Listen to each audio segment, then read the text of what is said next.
Welcome to Green Building Matters, the original and most popular podcast focused on the green building movement. Your host is Charlie Cicchetti, one of the most credentialed experts in the green building industry and one of the few to be honored as a LEED Fellow. Each week, Charlie welcomes a green building professional from around the globe to share their war stories, career advice, and unique insight into how sustainability is shaping the built environment. So settle in, grab a fresh cup of coffee, and get ready to find out why green building matters. Hey, everybody. Welcome to the next episode of the Green Building Matters podcast, where I get to interview a green building professional somewhere in the world. And today I've got another LEED Fellow with us. She's actually been a LEED Fellow for a while, longer than I have. And I just can't wait to get to know Amy Upton more. How you doing, Amy?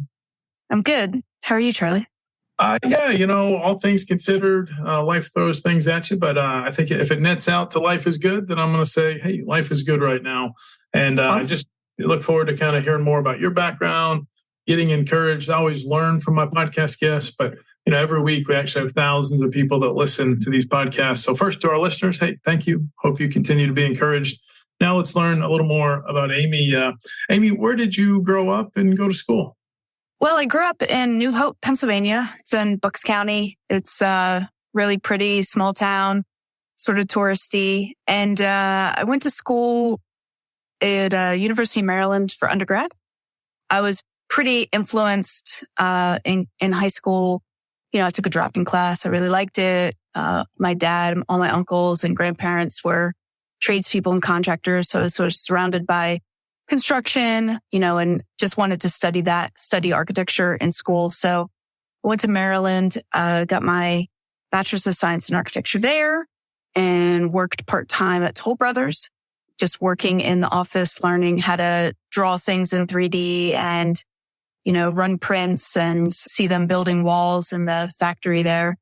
And took a couple years off to work in single family residential. And then I went back and got my master's of architecture, and I went to Arizona State for that. And that was a lot of fun. There's a lot of great influence and energy from international students and theoretical professors, and it sort of balanced out my education pretty well. So it was a good trajectory. All right. So undergrad, then double down, master's. And so maybe where in there did sustainability start really showing up? Yeah. So I think, I have to point to when I was in school in Arizona, it's sort of hard to avoid the impact of the natural environment on design there and architecture. The sun is extremely demanding and powerful, and there's not a lot of rain, not a lot of water. And, it's just a more aggressive climate there than what I've been used to on the East Coast. So moving back to the East Coast, I started working at Grimm & Parker Architects, which is where I am now. And we do a lot of public architecture. So projects that are where, communities live and learn and play. So a lot of public schools, rec centers, libraries, higher ed, police stations, and then multifamily housing, affordable housing. So really community-based architecture. And, when I first started working there, LEED was just starting up, and there was this, plan to start working on a LEED project. It was a school. No one else that was really in the firm had really that much of an interest in sustainable architecture at that point, or maybe just didn't know some of the language and terms. And I really attribute going to school at Arizona State and, just getting into this is before there were a lot of environmental science programs and majors and minors, but just really focusing a lot on SunPath and just the passive design strategies that sort of put me in the place of being the sort of sustainability expert on the project. And then, that was our first LEED project back then in 2003. And, fast forward, now we have like 88 certified and another 20 in the pipeline. So LEED was sort of the first sort of, entry into the sustainability certification realm, and sort of was the, way for all of us to put a language to it and use it as a design tool to help us sort of, set sustainability goals in earnest and check our design decisions about, against them and make sure that we were delivering on them. Well, Arizona State's become a leader. I mean, you see it left and right, even within the degree. Yep. They have sustainability leadership, even masters. And so hard to believe, right, Amy, that was 20 years ago, early LEED days, and now coming up on LEED version 5. So, okay, so that's where sustainability came in. We understand how you got into architecture, but how about mentors? Was there anyone along the way that maybe opened a door for you, or you kind of looked up to, followed their work, or, sometimes you don't have a mentor and you got to get that from your peers. But how about you? Any mentors along the way? I would say that I did get a lot of good mentoring just in my career at Grumman Parker. One of the founding partners, Steve Parker, he was a great influence on me in my beginning years at Grumman Parker, like as coming out of grad school and just working with him on some early K-12 projects and ones that were, really, striving for beyond LEED Silver and like LEED Gold and public work. So we had to be good stewards of taxpayer money, but also inspiring because they're for these kids that become sort of sustainability natives. And so with him, he was always really good at suggesting that I sort of step back and focus on the occupants, focus on really how to make that building a teaching tool, even beyond just static signage, and how to think about it in fun, inspiring ways. He helped me get comfortable with public speaking at it early on by just throwing me in on public, we had a lot of community meetings on all these projects, and he just sort of threw me in there. And so I would say Steve was a terrific mentor in that realm. And we had been doing sustainable design at that firm even before there was LEED. And so he was always reminding me of that, there's some basic design strategies that just make sense. And let's not forget about that. And, let's use nature and use daylighting and orientation as much as possible. So I think that was good to not sort of get to, just sort of overwhelmed by checklists or, overwhelmed by the growing, expanding industry of different sort of sustainable certifications, but to keep coming back to just the basics of just good design. Love that. Fantastic mentor there.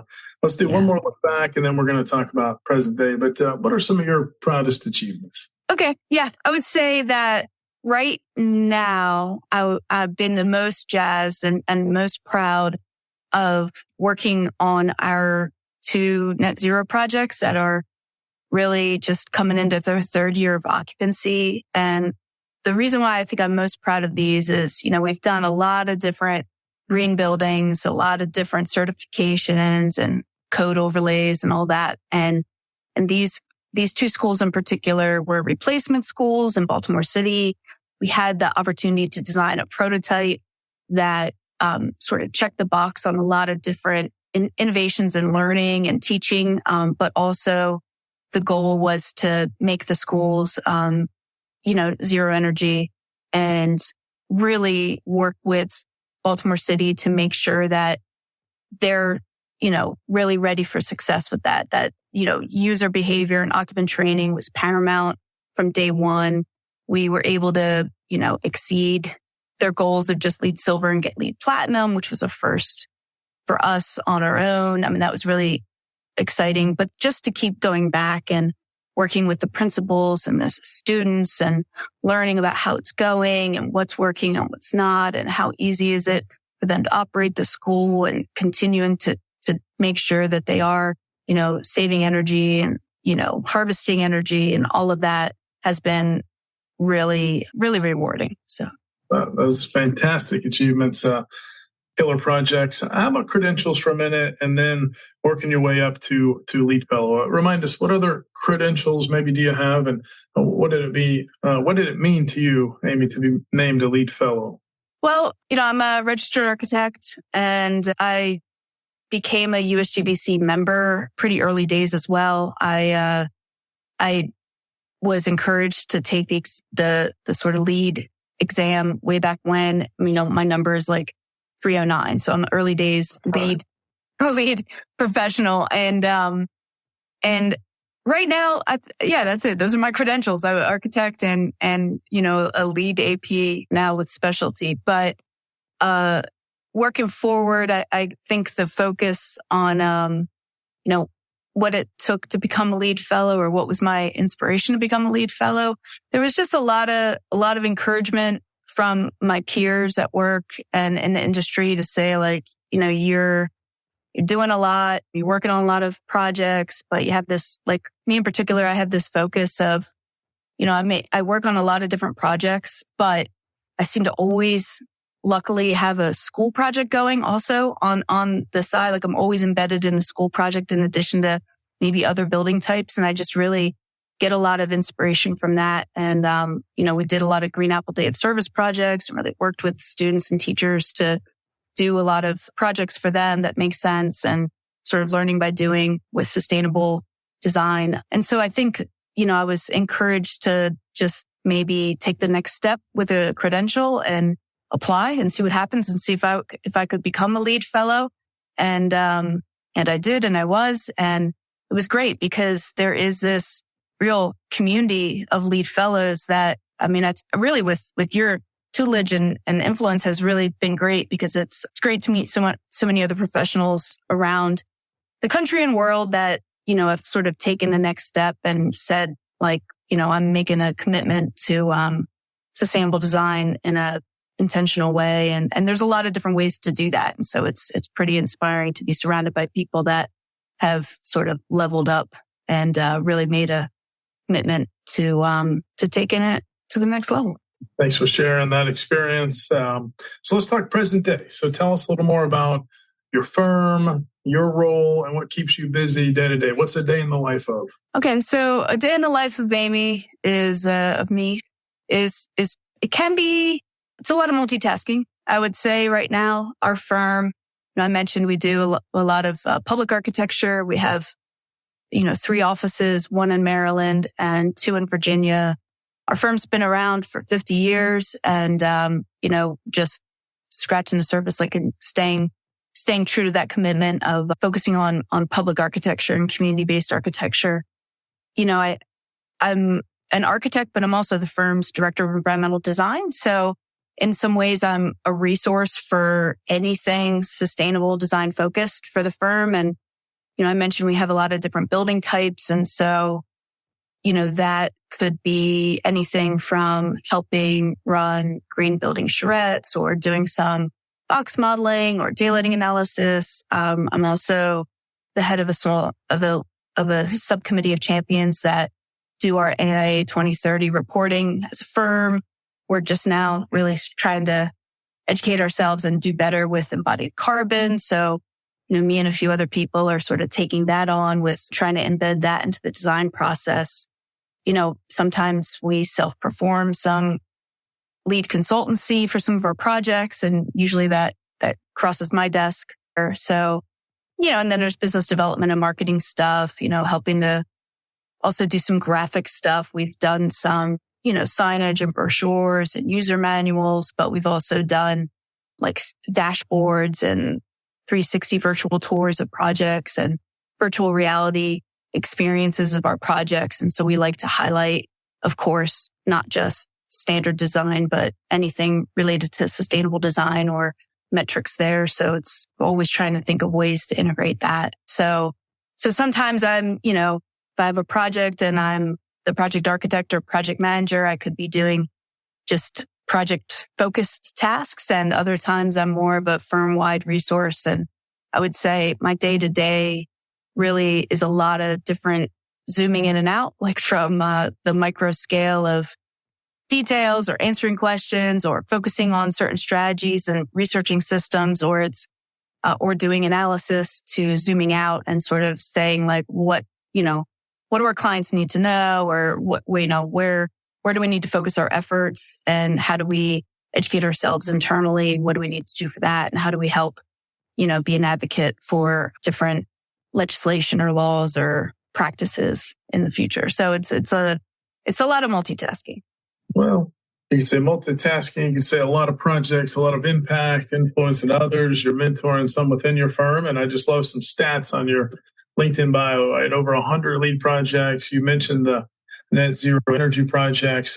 We didn't talk too much about the green certified on the housing side. So it's a pretty big impact there. And I just love seeing that. It's hard to pick a favorite project, but you mentioned schools. Is there another product type or even a type of client, maybe not to be named, that you do really enjoy working with? Yeah, another project type that I feel like it's, maybe I like it because it is so challenging and complicated. So then the results are really rewarding. But we have a lot of we call them either like co-located facilities or multi-agency facilities. And, there are these public buildings that, because sites are really constrained and hard to come by, and sometimes it just obviously makes sense to share some spaces and different agencies together in a facility. We have a few projects. One I got to work on for about 7 years it was a library, rec center, senior center, used bookstore,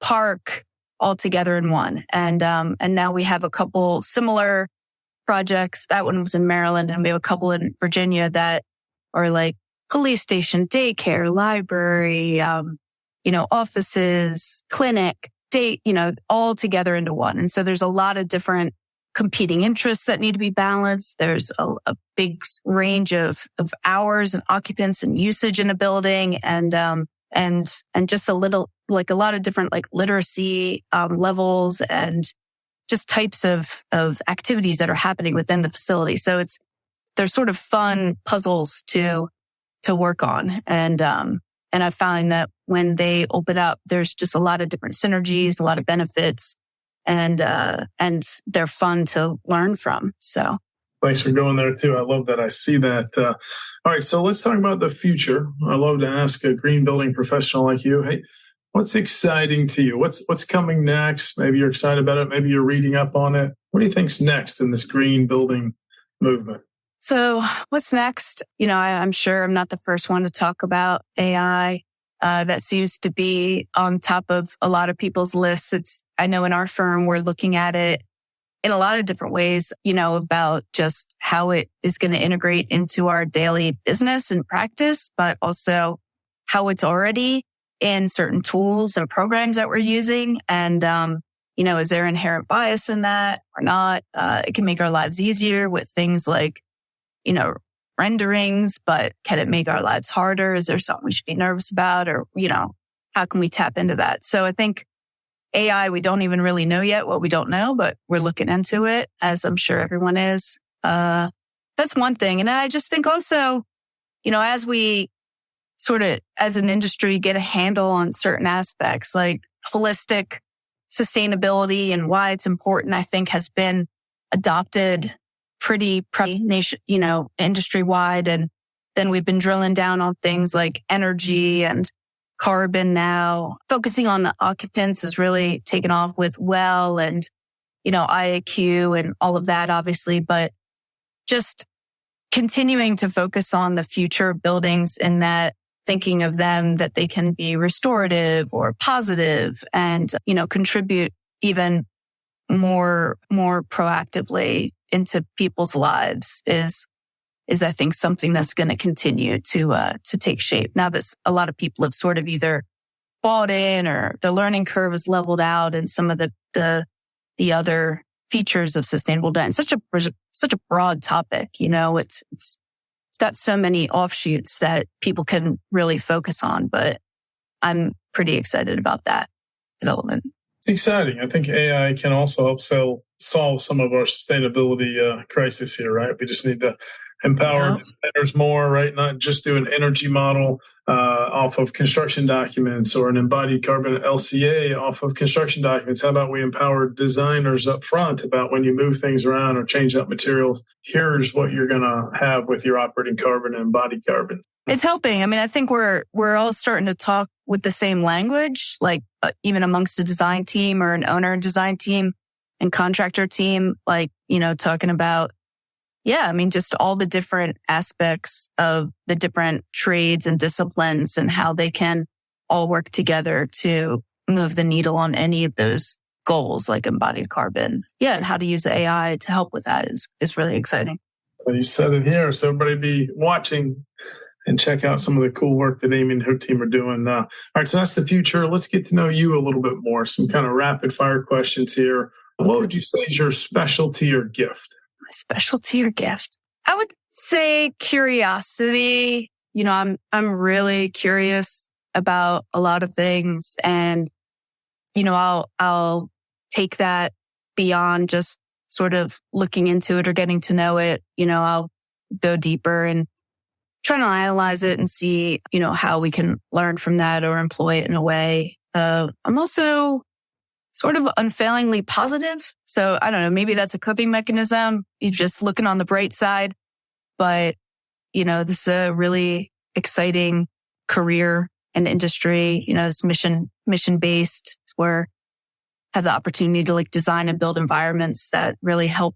They can improve people's lives if we do it right. So I think that's really inspiring. So, well, some say I'm a pretty positive person, and I can put a positive spin on anything. So I think it is a superpower. I think just in nature, we need more encouragement. That can fuel things. That can fuel change. So, hey, I think the glass is definitely more than half full. And, I think it's okay. I think that's great. So how about good habits or routines or rituals? Got any of those? Routines or rituals. Personally, I like to get out every morning, usually before dawn or see the sunrise. I like to run or walk or walk. I live in DC, so it's very flat, but inspiring to, just walk around, see all the different neighborhoods, see them all, watch the sunrise. I like that. But professionally, I guess, I mentioned sort of multitasking, project management. I have to do a lot of that. So, sometimes to be successful with that, I'll block out time on my own calendar just where I can focus on things and not be disturbed, so that I can really, give something the effort it needs and to be able to get it done, because I'm always switching gears. So I like to be able to do that, because then I feel like my time is sort of my own. I mean, sometimes, your calendar, your schedule gets hijacked a bit and you need to pivot. But other times I just, especially with design, you need to be able to give yourself time to get really settle into that and have fun with it. So a little bit of that. I get it. I get to multitask some too, but I'm sure you're the kind of person too. You'll be present when you're just there with the person, right? You want to be present there. But as far as am I juggling a lot? Yeah, the world throws a lot at us, right? Yeah. So I have just a few more here. This is great.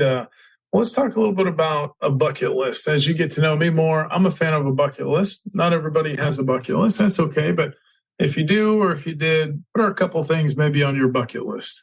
I do have a bucket list. I think I didn't start one until the pandemic, but had a little extra time to think, and that sort of put things in perspective, right? So I started drafting one then, and, professionally, I would put, what I have on the bucket list includes, just working on a living building, whether or not it becomes like a certified living building, but we've at our firm been able to pilot certain aspects of that program here and there, but we haven't really had an opportunity yet to really work on a whole project in that sense. And I just feel like that's really inspiring and exciting. So that's been sort of a focus there personally. Probably a lot of people say travel more, but I want to also not just travel more. I want to be able to try to do art wherever I go. I this summer had opportunity to travel with my family, and, my husband bought me this little watercolor set. And so I took that with me everywhere and did a little painting every day. And that was a lot of fun. And so I think maybe trying to incorporate that and do art when traveling and get to know how to do art in other cultures would be great. I love that. What other kind of art do you do? Do a lot of painting. Been trying to use a lot of watercolor. It's very against my nature. I like to control a lot of things, and watercolor, you can't always control it. You have to let it go. So I like that. I like the fun in that.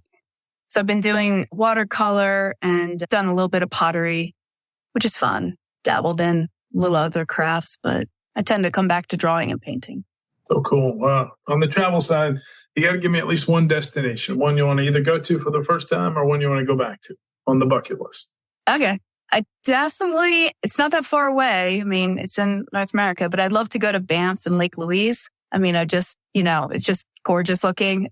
Since I get up early, see the sunrise, maybe I'll miss the crowds that are there Instagramming. So I'd like to go there. And, this summer we went to Scandinavia and just didn't have enough time. It'd be nice to go back. But I have lots of other places on the list. Those are some beautiful places. I've not been to Banff yet. My youngest brother just can't wait to go. I'll have to go with him. So cool. So how about a book recommendation, or another podcast or a TED Talk you just love to reference? I mean, do you have something you'd recommend to our listeners? Doesn't have to be about buildings. Okay. Yeah. If it doesn't have to be about buildings, I read a pretty good book.